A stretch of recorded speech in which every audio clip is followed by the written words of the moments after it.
Cada día, barcos, trenes, camiones y aviones transportan mercancías mediante una intrincada red de transporte en todo el planeta. A lo largo de esta red, un ciclo continuo de carga y descarga mantiene repletos los almacenes y las fábricas en actividad. En cada escala hay una zona de carga.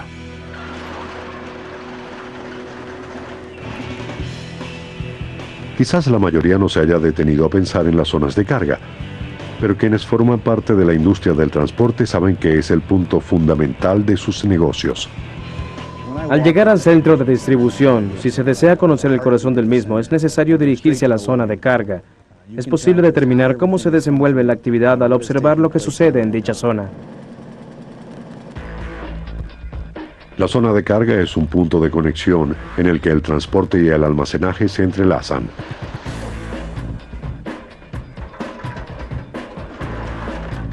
Hoy en día, los trabajadores van desde los camiones a los almacenes y viceversa en elevadores de paleta a motor.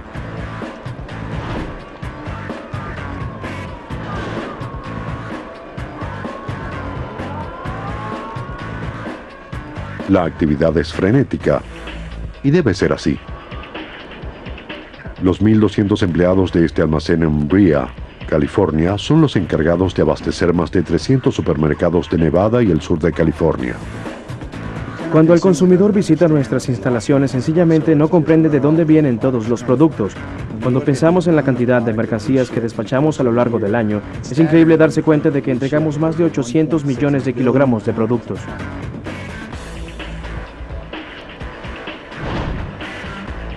La actividad se mantiene 24 horas al día, los 7 días de la semana.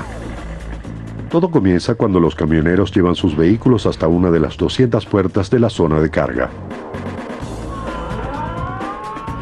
Acaba de llegar un camión y está siendo descargado. Las mercancías que hay en su interior son similares a estas 2.000 cajas de gaseosas. De allí se sacarán y se llevarán al almacén para su posterior entrega. Debido a la gran cantidad, cada paleta de productos entrantes debe presentar una etiqueta con un código de barras. Los administradores de la zona de carga utilizan escáneres de mano especiales para verificar cada paleta. Luego los operadores de las paletas conducen las mercancías hasta el almacén y los conductores de montacargas colocan la carga en estanterías que superan los 12 metros de altura. Pero esa es solo la mitad del trabajo. Los miles de productos recibidos deben también entregarse y con rapidez. Artículos perecederos como la charcutería y los lácteos deben entregarse primero. En el pasado, la tarea que más tomaba tiempo a los trabajadores era la separación de los productos.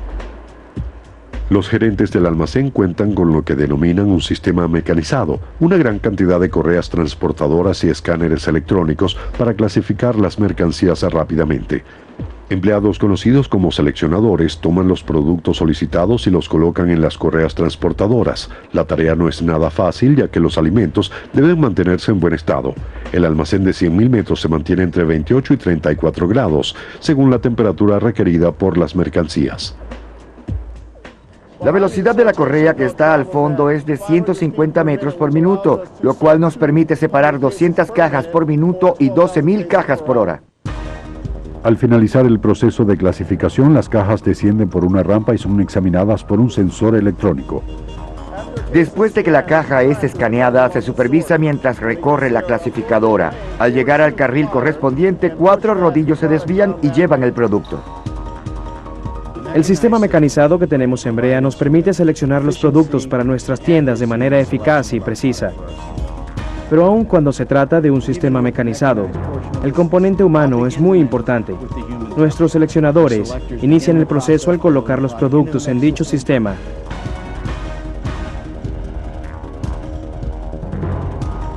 Y quienes operan los paletizadores retiran las mercancías y las llevan a nuestras tiendas de venta al detalle. Pero no solo los supermercados dependen de los almacenes que trabajan con rapidez. La necesidad de manejar las mercancías con prontitud está presente en el proceso de fabricación desde el comienzo. En algunos casos, los productos se colocan en la parte trasera del camión inmediatamente después de su manufactura. La cerveza de Anheuser-Busch es reconocida en el mercado por su frescura. Sabemos que el consumidor prefiere una cerveza fresca, ya que su sabor es mucho mejor y se disfruta más al beberla. En consecuencia, para nosotros es importante que el producto empacado sea transportado y llegue a nuestros mayoristas de la manera más rápida posible. Generalmente, esto se logra aproximadamente en 1 hora, desde el momento del llenado hasta su envío. Cerveza rápido y en abundancia. En la cervecería Anheuser-Busch de Van Nuys, California, los empleados cargan entre 600,000 y 700,000 cajas de cerveza diariamente. La zona de carga es un área en la que gran cantidad de vehículos se trasladan desde la edificación hasta un objeto que se desplaza, el camión, así que la seguridad es de vital importancia, ya que es necesario asegurarse de que el camión no se desplace mientras se realiza la carga. Las características del vehículo y los controles permiten la seguridad al fijar al vehículo en la zona de carga.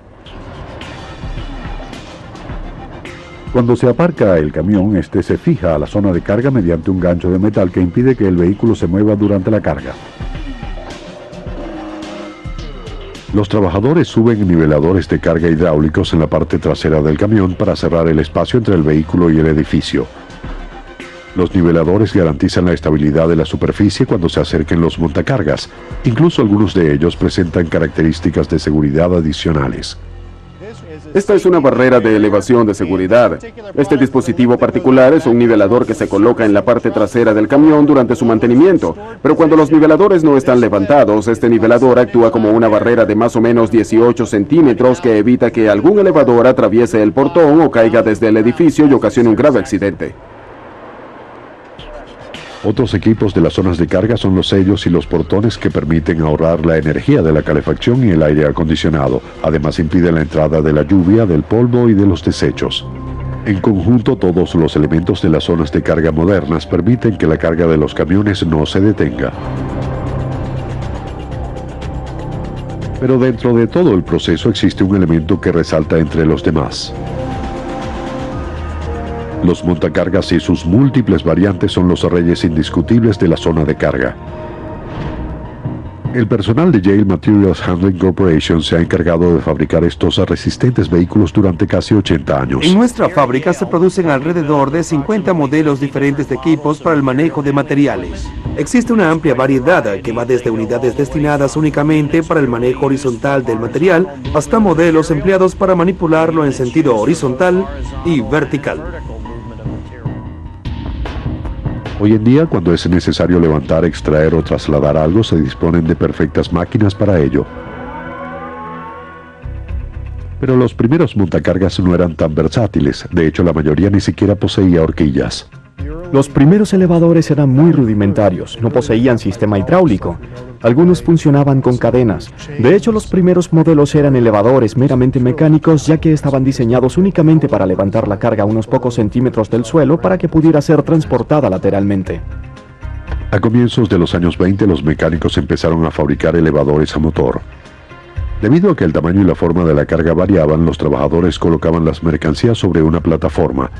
Entonces el conductor las levantaba a unos 60 centímetros mediante un torno y conducía el elevador hasta el camión aparcado en el que otro grupo de trabajadores cargaba manualmente los productos. El mayor avance con respecto a los elevadores se produjo solo después de que la industria estandarizara las cargas transportadas. Diseñada a finales de los 30, la paleta estándar, una plataforma de madera de 120 por 100 centímetros, revolucionó la tarea de carga y descarga. Ahora era posible colocar la carga sobre la paleta sin sujetarla, donde se mantenía hasta llegar a su destino. Con la aparición de la paleta fue necesario idear un nuevo método para trasladarla. Fue entonces cuando surgió lo que hoy en día se conoce como montacargas, que presenta unas horquillas que atraviesan la paleta de manera que ésta puede ser levantada. Durante los años 50, en los almacenes se intentaba colocar mayor cantidad de carga en menos espacio. Para ello había una solución: colocarla arriba. Los montacargas evolucionaron al hacerse más pequeños, pero lograron alcanzar mayores alturas. Hoy en día estos vehículos pueden elevarse hasta 15 metros y presentan horquillas de carga articuladas que extraen delicadamente las paletas de anaqueles a gran altura. Pero este aumento de la altura representó nuevos peligros para sus conductores. debido a que podía elevarse la carga mucho más, y a que se colocaba una mayor cantidad de esta en la paleta, existía la posibilidad real de que una de las cajas cayera y golpeara al operador en la cabeza, y no había seguridad en los primeros elevadores que evitara esto. Así que a finales de los 50 y en los 60, las compañías comenzaron a pensar en ello e idearon algunos dispositivos de seguridad, como los respaldos para la carga y estructuras que protegían al conductor. Pero en la mayoría de los casos se trataba de dispositivos opcionales y no siempre presentes. Gracias a los montacargas con mayor alcance, versatilidad y mucho más seguros, los trabajadores pueden cargar y descargar casi todo con mayor rapidez que antes.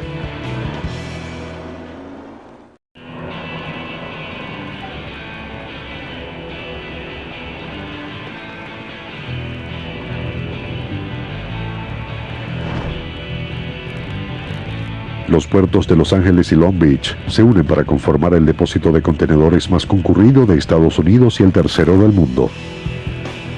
Anualmente los empleados manipulan en el puerto casi 130 millones de toneladas métricas de carga valoradas aproximadamente en 200.000 millones de dólares. Pero antes de que las mercancías lleguen a los almacenes y fábricas, primero deben descargarse.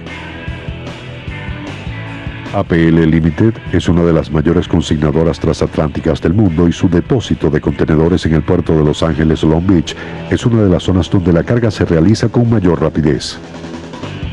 Al puerto de Los Ángeles Long Beach arriban los portacontenedores. Cada semana se reciben aquí 9 buques aproximadamente y se moviliza un promedio de 18.000 contenedores que se cargan y descargan de los buques semanalmente.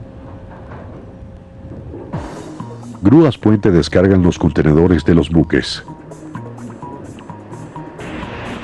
Los operadores de las grúas se encuentran a una altura de 35 metros manejando los controles desde una cabina. Desde estos puntos estratégicos ellos elevan rápidamente los contenedores y los colocan en los camiones. Posteriormente, estos vehículos especialmente diseñados trasladan los contenedores hasta el almacén donde son depositados. Se descarga el contenedor del buque, un operador lo registra, el sistema determina dónde será colocado y se envía un mensaje hasta el camión para que lo deposite en la quinta hilera. El conductor lo libera y lo coloca en dicha hilera, lo deposita allí. Luego oprime un botón señalando el fin de la labor y recibe nuevas instrucciones automáticamente.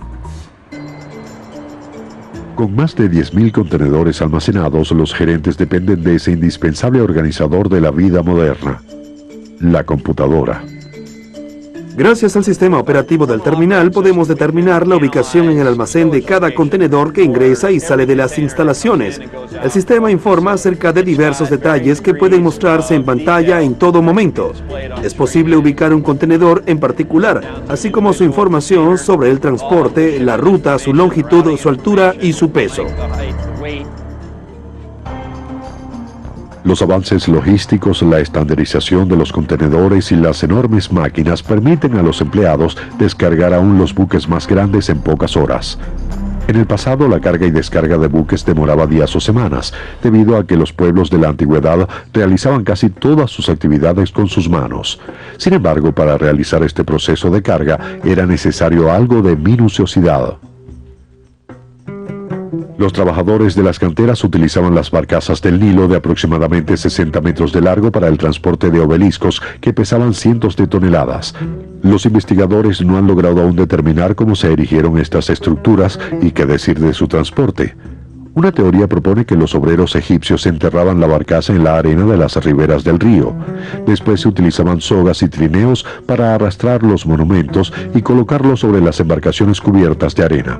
Después de colocar los obeliscos adecuadamente, los obreros extraían la arena de la barcaza para depositar los obeliscos en la embarcación. Posteriormente se retiraba la arena que rodeaba la barcaza para permitir su desplazamiento. Lo que sí es cierto es que para los egipcios y otros pueblos de la antigüedad, la tarea en las zonas de carga era ardua.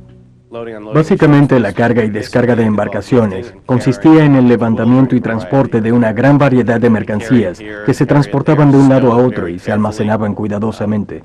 Realmente era necesario algo de conocimiento para ello, pero era ante todo una actividad de fuerza y de organización humana comparado con otra actividad menos ruda. Si bien la carga y descarga de las embarcaciones primitivas no es algo resaltante, no puede decirse lo mismo de sus instalaciones. Los puertos romanos eran considerados las puertas del imperio y los ingenieros se tomaron muy en serio su construcción. La aparición de lo que consideramos puertos modernos, con muelles, embarcaderos y rompeolas especiales, se remonta al Imperio Romano, en el que existían ingenieros de alto nivel. Ciertamente los romanos fueron los mejores ingenieros de la época. Ellos utilizaban elementos asombrosos, como enormes bloques de mampostería y cemento. Los romanos elaboraban cajones y construían buques alrededor de estos enormes bloques, que eran llevados hasta un lugar determinado y eran liberados para hundirse en el fondo marino. De esta manera, los romanos lograron modificar la topografía submarina y edificar puertos en áreas donde antes solo había agua. Posiblemente los puertos eran maravillas de la ingeniería, pero las tareas de carga y descarga todavía se llevaban a cabo con la tecnología más primitiva, la fuerza humana.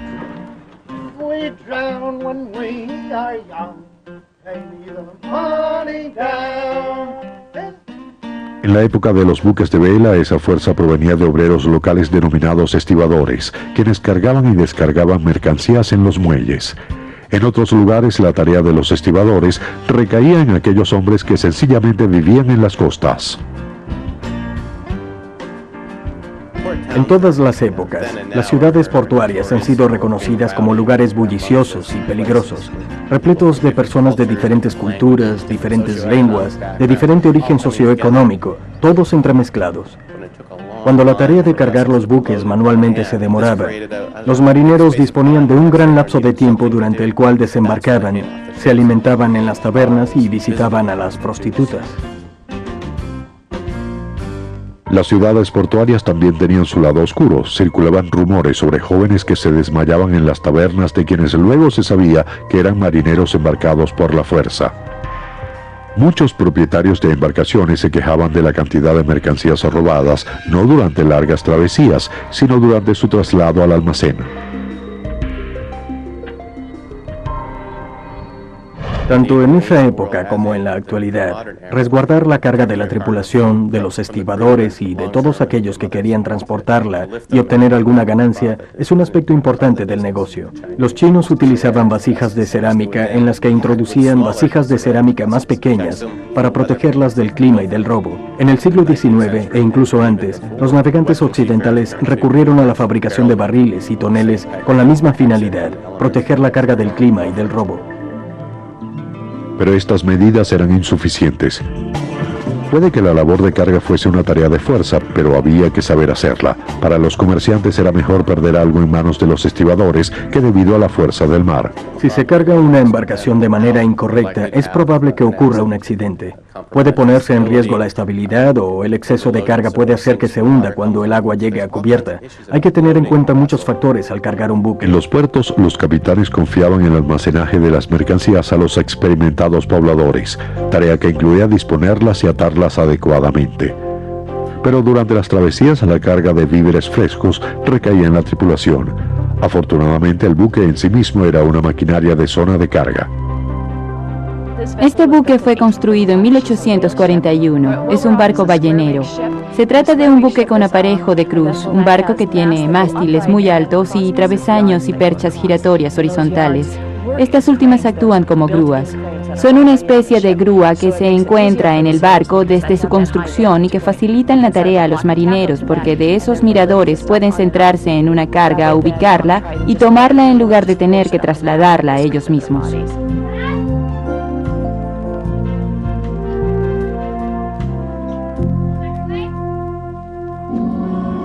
Los marineros usaban enormes redes de carga elaboradas con sogas para embarcar todo tipo de mercancías en los buques, pero un objeto en particular contenía la mayor parte de la carga, el modesto barril. En el siglo XIX fue el equivalente del contenedor metálico de hoy. El barril se utilizaba como contenedor de diferentes productos. Podía contener vino, agua, whisky, todo aquello que generalmente pensamos puede transportarse en barriles. Pero también podía contener clavos, manzanas, porcelana protegida con acerrín, juguetes, repuestos para barriles, velas de barcos, casi todo.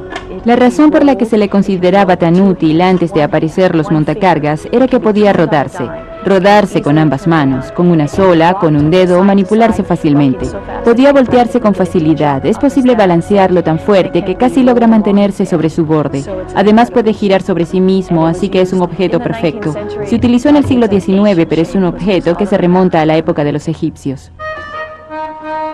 Gracias a su forma, el barril era una herramienta en sí mismo, mitad rueda, mitad palanca. Pero por más perfecto que fuese, dependía de los fuertes brazos y espaldas de los marineros para llegar al barco. Pero a comienzos del siglo XIX, la potencia del vapor comenzaba a cambiarlo todo.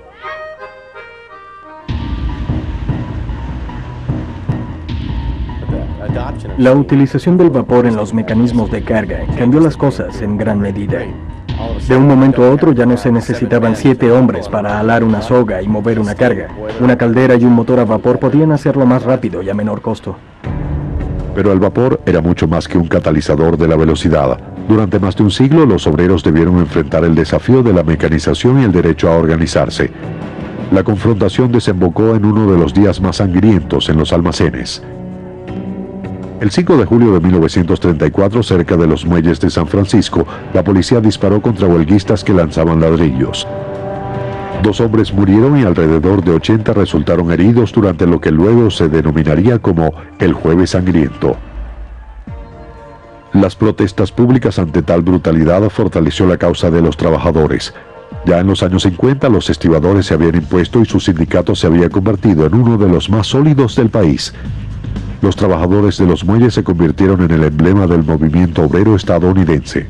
En los años 50 los estibadores trabajaban en grupos de 8 hombres a los cuales se les asignaba una bodega.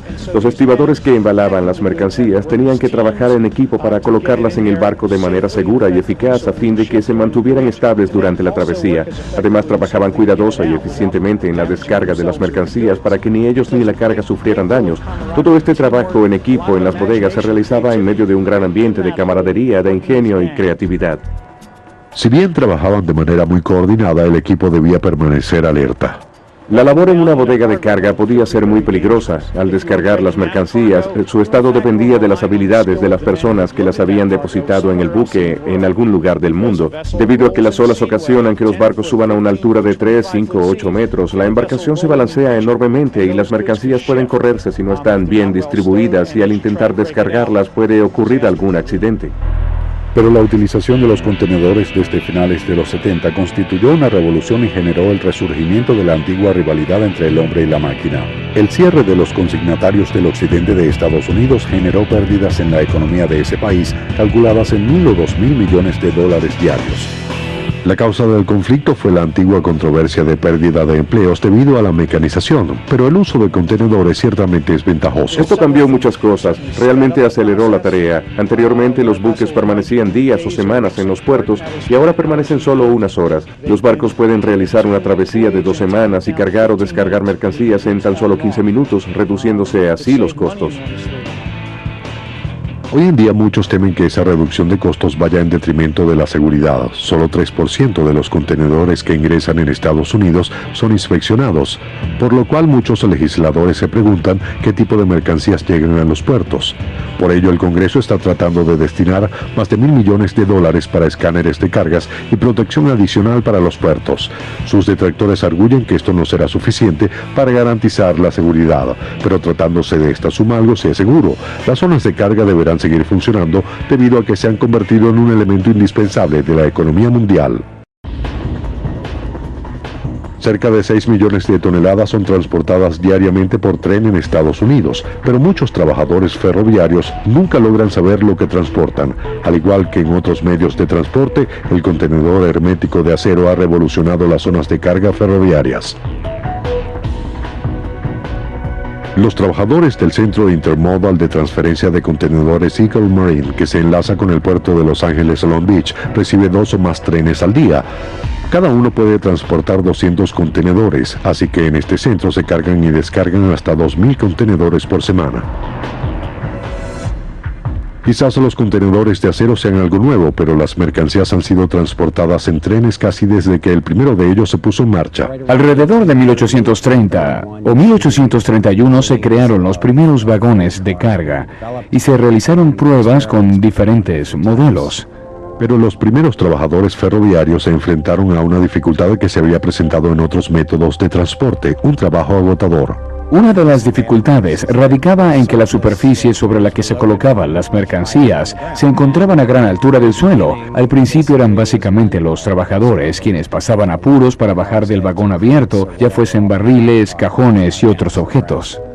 Afortunadamente para los primeros empleados de los depósitos, las dificultades pronto terminarían. Alrededor de 1845, antes de llegar a 1850, en las estaciones de trenes de las grandes ciudades, se produjo la creación de la plataforma, la cual no solo se utilizó para pasajeros, sino también para mercancías. Es una estructura creada para colocar una superficie plana al mismo nivel de la puerta de los vagones de carga o de pasajeros. En lugar de tener que levantar con esfuerzo las mercancías del vagón de carga para colocarlas en el suelo, es más fácil descargarlas en esta plataforma, en cuyo extremo hay una larga rampa que puede colocarse ante un vehículo con ruedas como una carretilla o un vagón. Donde no se disponía de plataformas, los trabajadores utilizaban carretillas para las cajas y baúles que por ser pequeños podían transportarse manualmente. Estas son algunas de las primeras carretillas para equipajes y de las mercancías que se transportaban en ellas. Por lo general se les llevaba a las afueras de la estación, se colocaba la carga de las furgonetas o camiones y se llevaba hasta el vagón. Su altura era similar a la del vagón, a fin de que pudiera trasladarse la carga al mismo fácilmente. Pero con el tiempo los trenes serían utilizados para transportar una carga mucho más pesada. La Guerra de Secesión fue uno de los primeros conflictos de gran magnitud que dependió enormemente de los medios de transporte modernos. La novedosa tecnología de las zonas de carga cambiaría definitivamente los ferrocarriles y la manera de combatir. Durante la Guerra de Secesión fue notable el uso de las grúas para descargar, por ejemplo, la maquinaria pesada destinada a una fábrica de fusiles, de cañones o para alguna actividad relacionada con la guerra. Así pues se produce la instalación de grúas cerca de las estaciones de trenes y en sus almacenes de manera permanente. Poco después de la guerra, el 10 de mayo de 1869, en Promontory Summit, Utah, los dignatarios colocaron el último riel del tren transcontinental, una red ferroviaria en constante expansión a lo largo de todo el país. La rapidez y eficiencia de los trenes generó un efecto notable en la minería. Los dueños de las minas de todo el país comenzaron a explotar numerosos yacimientos de minerales y de carbón considerados inaccesibles hasta entonces. Las minas de carbón eran tan profundas que las aberturas de las mismas se encontraban a cierta altura. Se trataba de un tren pequeño en el que se sacaba de la mina el combustible en pequeñas carboneras. Luego la mercancía se vaciaba en los vagones de carga de las tolvas desde arriba. Los industriales idearon métodos para descargar los vagones con mercancías secas con mayor rapidez. En esta filmación de fines del siglo XIX aparecen obreros introduciendo un vagón con carbón en un enorme tambor giratorio, el cual da vueltas al vagón para vaciarlo. Pero finalmente los diseñadores de vagones prefirieron las fuerzas de la física en lugar de la compleja maquinaria. Este es un vagón de acero convencional con una tolva abierta.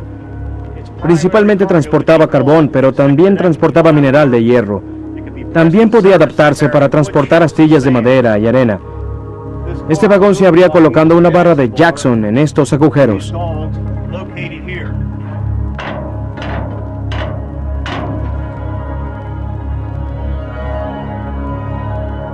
De esta manera, el vagón se colocaba en una rampa, se abría el depósito y gracias a la fuerza de gravedad, la carga del vagón caía en un vehículo de carga o en una gravera, como esta. La nueva estructura de las zonas de carga permitía la interrelación de los diferentes métodos de transporte. En la región de los Grandes Lagos, la minería y los buques evolucionaron paralelamente. Pero a finales del siglo XIX los trenes se incorporaron al conjunto. Los trenes fueron incluidos en los sistemas de carga. Los vagones transportaban toneladas y toneladas de mineral que eran almacenadas en tolvas que formaban parte de las zonas de carga. Los buques llegaban, se colocaban muy cerca de las zonas de carga y se bajaban rampas especiales adaptadas a las dimensiones de las escotillas de los barcos. De esta manera la carga de cientos de toneladas de mineral que años atrás demoraba algunas semanas se realizaba en unas pocas horas. Pero no siempre se trataba de mercancías secas. En los trenes se transporta toda clase de líquidos. Con la llegada del siglo XX aparece el vagón cisterna, que era un cilindro colocado sobre un vagón abierto. Básicamente, este vagón se llenaba gracias a la gravedad. Sin embargo, alguien tenía que subirse al techo para colocar la boquilla. Si se observa un vagón cisterna moderno, se apreciará una serie de escaleras y plataformas para que el personal pueda subirse y abrir y cerrar los sifones, colocar las boquillas y asegurarse de que los líquidos penetraran sin gotear. Durante los 50 años siguientes, las zonas de carga ferroviarias movilizaron la maquinaria de guerra estadounidense, abastecieron las industrias prósperas y distribuyeron los frutos de la creciente economía en tiempos de paz. Pero en los años 60, gracias a su mayor versatilidad, los camiones se convirtieron en los principales vehículos para el transporte por tierra. Los trenes fueron relegados. Pero luego en los años 70 y 80 comenzó a desarrollarse un sistema conocido como intermodal, en el que se emplean tanto buques como trenes y camiones.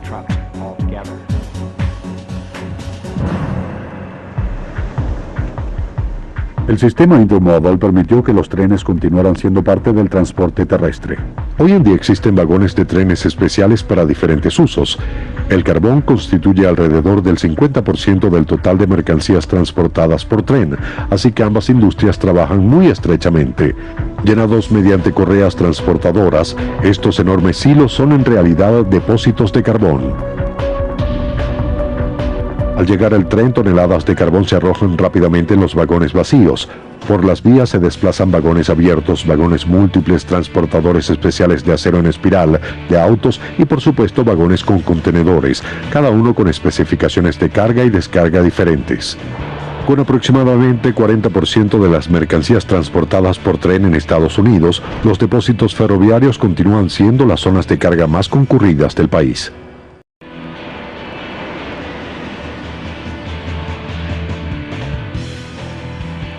Los aviones revolucionaron la industria del transporte de mercancías. Actualmente, UPS lidera esta revolución. Esta empresa moviliza 13,5 millones de paquetes diariamente. En el año 2002, a fin de mantenerse al ritmo de su crecimiento, UPS inauguró estas enormes instalaciones en Louisville, Kentucky, la mayor y más costosa zona de carga aérea del mundo, a donde llegan gran cantidad de aviones. Dentro de lo que realmente es una maquinaria de 370.000 metros cuadrados, pueden atenderse 44 aviones simultáneamente. Los trabajadores colocan los paquetes recibidos en un sistema de clasificación compuesto de 195 kilómetros de correas transportadoras. En una hora se manipulan más de 300.000 paquetes. En este momento nos ocupamos de un avión que acaba de aterrizar. Hay dos equipos. El primero se encuentra en el avión, liberando los seguros de la carga y de los contenedores. Sus miembros movilizarán los contenedores y los colocarán en la máquina de descarga. Los diseñadores aeronáuticos han desarrollado espacios de carga que pueden utilizarse hasta el último centímetro. Estoy en el depósito principal de un Boeing 767. Este es el sistema que empleamos para introducir los contenedores. El suelo posee bolitas giratorias que permiten que los contenedores puedan balancearse ligeramente durante el viaje. Los bordes de los contenedores se fijan de este lado con un seguro y del otro con un riel. Los empleados del aeropuerto utilizan un montacargas K, una especie de plataforma ascendente para bajar los contenedores. Luego el otro equipo clasifica y traslada los contenedores hasta las instalaciones. La tarea del personal se facilita por la utilización de ciertos equipos de almacenaje especializados. Estoy en el área de clasificación del área de carga que presenta estas rueditas invertidas que giran en esta dirección y pueden moverse. Esto permite que los contenedores cuyo peso oscila entre 2.000 y 2.300 kilogramos pueda ser movido por dos personas o incluso por una. Este contenedor pesa 2.000 o 2.300 kilogramos y aún así se mueve fácilmente. Dentro de las enormes instalaciones, los empleados colocan cada paquete sobre correas de transporte alimentadoras. Este contenedor acaba de ser descargado del avión. Solo fue necesario moverlo unos 15 metros para colocarlo en posición en una de las áreas de descarga. Esta es una de las 175 que tenemos aquí y que nos permite llevar estos paquetes hasta el almacén. La carga se coloca en el sistema de paquetes. Es un área de mucho movimiento. Escáneres leen y registran las especificaciones presentadas en el recibo de envío de cada paquete. La informática permite que un sistema de transportadoras computarizado traslade cada paquete a la siguiente área de carga, donde los operadores los colocan de nuevo en contenedores para continuar su viaje. La automatización es realmente singular. Básicamente, los únicos seres humanos que manipulan los paquetes son quienes los cargan y descargan. Después de su introducción en las instalaciones, todo depende de una etiqueta inteligente, la cual contiene información que se lee electrónicamente y que guía el paquete a través del sistema y que lo traslada hasta el contenedor adecuado para su despacho. Pero no siempre fue tan fácil. En los inicios del transporte aéreo, toda la labor era manual. Fundamentalmente, la carga y la clasificación de los paquetes eran realizadas por personas que los colocaban en sacos de embalaje y los introducían en aviones de hélice que los llevaban a sus destinos. En 1911 el Correo de Estados Unidos comenzó a prestar el servicio de correo aéreo y contrataba a compañías externas para el vuelo de los aviones. A finales de los años 20 la mayoría de los aviones utilizados eran los biplanos Douglas M2. Los contenedores ubicados entre el piloto y el motor contenían cerca de media tonelada de envíos, pero al igual que en los demás aviones, la carga debía realizarse minuciosamente a mano.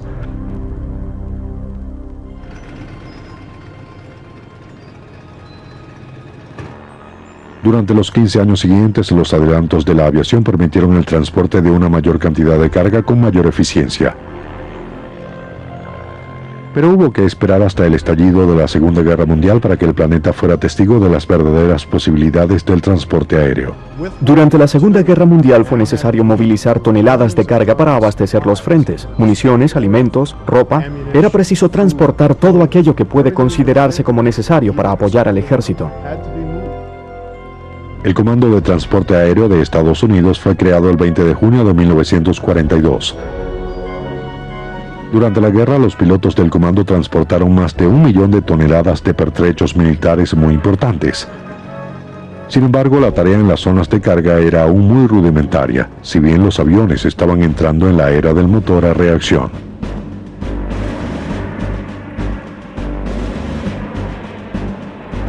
El motor a reacción permitió que los aviones se convirtieran en eficientes transportes de carga. La Fuerza Aérea estadounidense fue una de las primeras en reconocer las virtudes del transporte en jets. A comienzos de los 60, el Pentágono puso en servicio el C-141, cuya zona de carga formaba parte del avión. Versiones rudimentarias de plataformas rodantes y montacargas especialmente diseñadas para este avión permitían a los aviadores cargar con rapidez las paletas con armas y provisiones. Pero la rapidez y facilidad como se realizaba la carga palidecía ante el método de entrega. Los paracaídas se adaptaban a todo tipo de carga. Cuando el C-141 volaba sobre el lugar de descarga, los aviadores arrojaban las mercancías por la parte trasera del avión. El área de recepción era cualquier lugar sobrevolado por el avión. Hoy en día esta innovación militar se ha convertido en líder de esta actividad.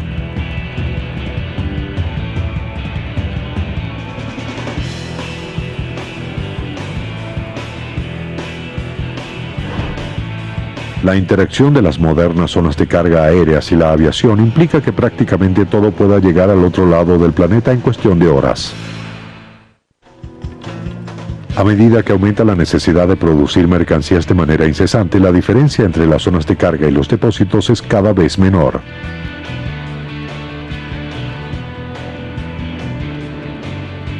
Hasta hace poco los industriales concebían los depósitos pensando en su tamaño y la capacidad de almacenamiento, pero ahora la producción y su volumen son los factores relevantes.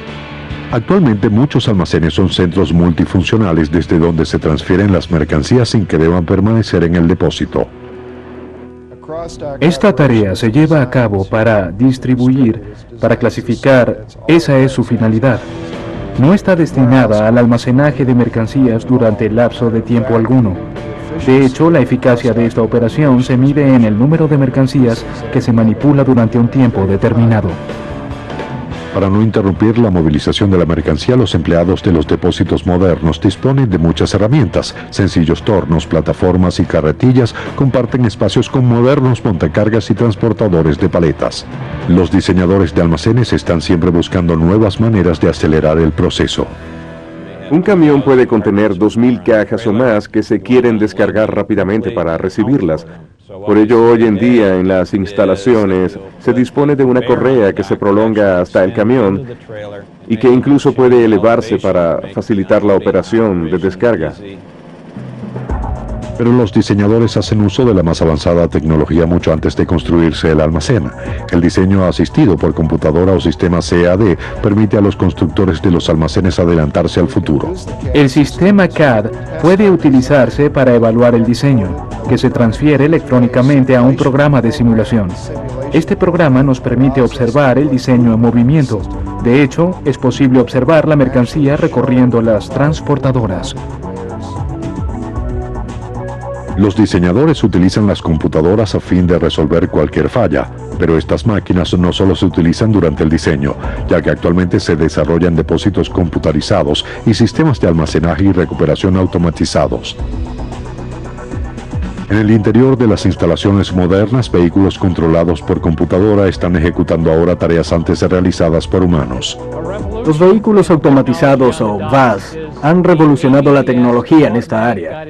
Incluso podemos considerarlos unos robots, ya que el hombre no interviene en esto. Son el equivalente de un vehículo capaz de memorizar la distribución del almacén. Los sensores del vehículo están conectados con señales fijas o con un software de la distribución del lugar a fin de garantizar que la máquina llegue a su destino. El próximo reto de la industria es un centro controlado por máquinas. Como si se tratara de una novela de ciencia ficción, en los depósitos del futuro máquinas y computadoras almacenarán, clasificarán, recuperarán y cargarán las mercancías sin la intervención del hombre.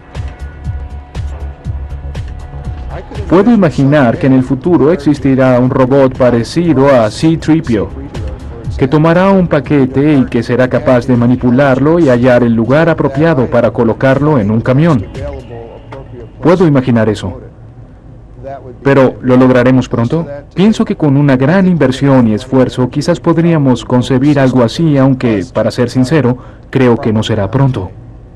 Estos centros realmente serán controlados por máquinas, sin la intervención del hombre. A diferencia de las zonas de carga de antaño, donde los obreros se realizaban todas las tareas, las zonas de carga del futuro ni siquiera serán perceptibles por el ojo humano. Al menos no desde la Tierra. Incluso los astronautas dependen de las zonas de carga. Todas las provisiones necesarias para vivir en el espacio deben transportarse en los cohetes.